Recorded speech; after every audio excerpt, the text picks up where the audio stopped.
I would talk in previous jobs about Death Cafe or death and dying, and people would be like, oh, do you have to be so morbid?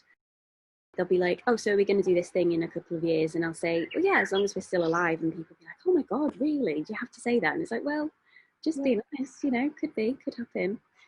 So I think there is some kind of remote ability to engage with the subject at a distance. And if it becomes too close, then people still kind of want to push it back a bit. And that's where Death Cafe is this little entrance way into being able to engage, dip your toe in the water, and you can kind of then do as much or as little as you want. And there are people who feel such a great relief that there is a place where they can talk about it because friends and family may not be able to do it.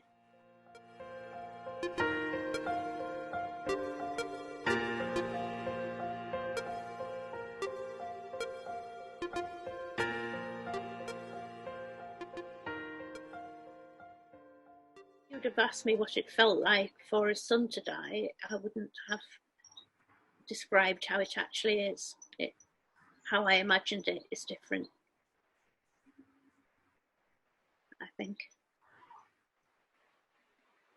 It's in the background the whole of the time. I never, ever forget, but it's not always at the forefront of my mind. I think I can compartmentalize. Yeah, that's a really good way of explaining it. Yeah, but sometimes it's like you get a wave of it from time to time where it is in the forefront. Like a real visceral.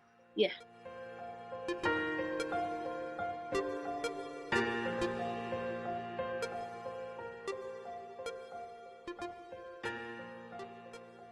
In order to be able to make it sustainable, particularly now that I'm not going to have any other income, and I want to make sure that the time that I dedicate to any work is going to be to Death Cafe. So if people are able to donate anything on Patreon, even if it's just a small amount, then that's going to help to make sure that we can remain sustainable with the movement and carry on growing. It needs work to do that, doesn't it? It'd be brilliant if we had the time to kind of put a lot of research and development into it. And, there are things I think I've spoken to in the past, like we're trying to translate the guidelines and all that kind of stuff. But at the moment, it's just the sustainability element that we're having to work on.